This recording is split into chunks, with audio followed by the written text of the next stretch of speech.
tell us what got you into this, because there was a young girl. Yes, Yes. yeah.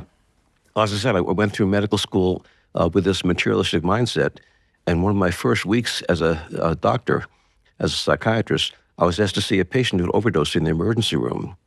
When I went to see her, she was unconscious. I could not arouse her, but her roommate had brought her in and was waiting down the hall to speak to me in another room.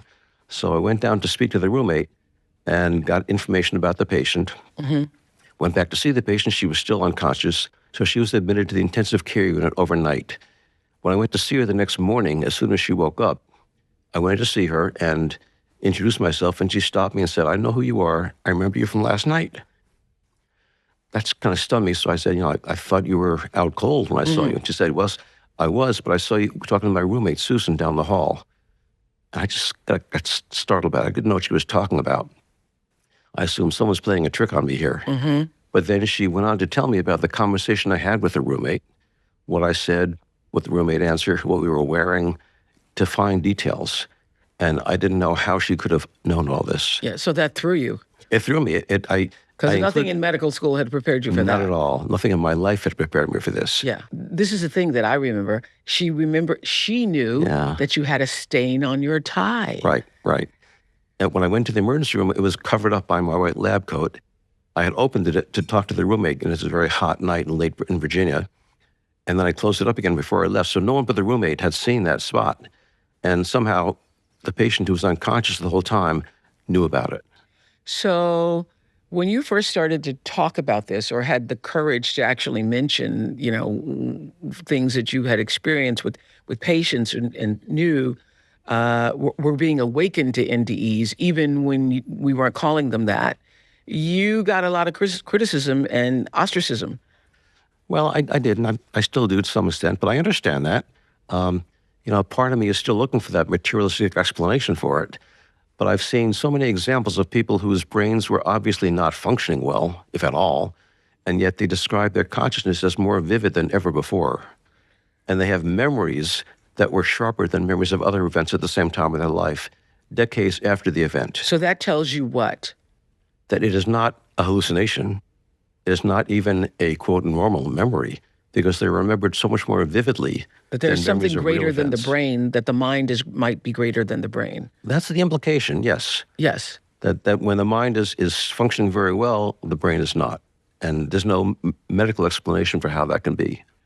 Okay. Many people you've interviewed use similar phrases, like during this experience, they knew everything and were part of everything, that there was no time, that the experience was more real than anything they knew to be real. There's also an overpowering feeling from all the people that I read about in your book, and also in every experience I've encountered interviewing people. There's this overpowering similarity of people talk about unconditional love. Right. And that whether they're surrounded by light or not, whether the light becomes a religious figure for them or not, that there is the overwhelming sense of love and connectedness to everything. Right. And I've heard that from people. What do you make of all those similarities? Well, I think they must be talking about something that's real, because everyone has it. How they describe it is based on what they're familiar with, what analogies they're familiar with, because they all say there isn't any word to describe what happened to me. I can't describe me. Love is not a strong enough word. God is not a strong enough word. But I experienced this thing that was just overwhelming for me. And I've heard this from people who were not religious at all. That's right. So have I. Right. So have I. And yet they say, I can't deny this. This is more real to me than talking to you right now. And this is definitely what's going on.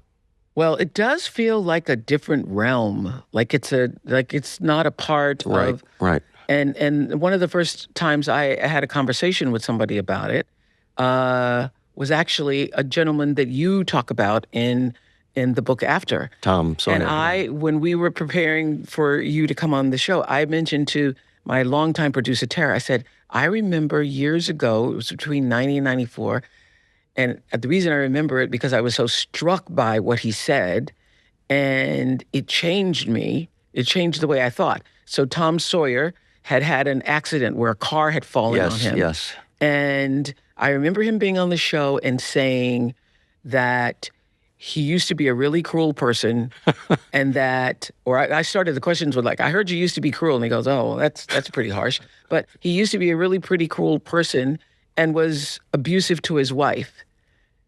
And yet he, in that near-death experience, experienced everything he'd ever done to his wife. Here's Tom Sawyer.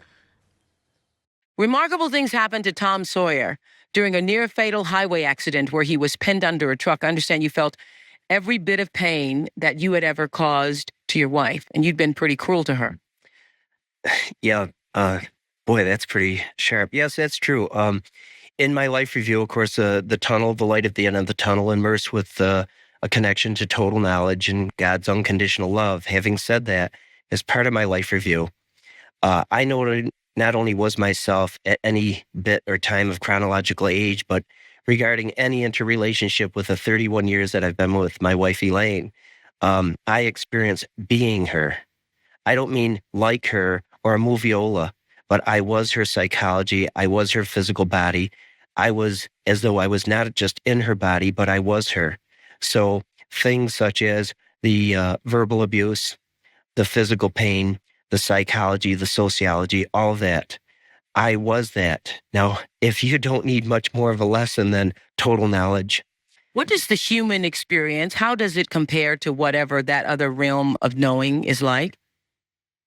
Well, goodness, I don't even know if it's comparable. First of all, the form of communication is superluminal telepathic communication. In other words, it requires no time, no chronology, no anything. You're simply are whatever you are. Knows totally. Knows you are 100 years in time simultaneously. And you just kind of know that. In other words, you experience it firsthand. You are whatever it is you think. You are every interrelationship with everything in the universe. Wow. This is 1994. I'm looking at the woman's face behind him like, well, what is he saying?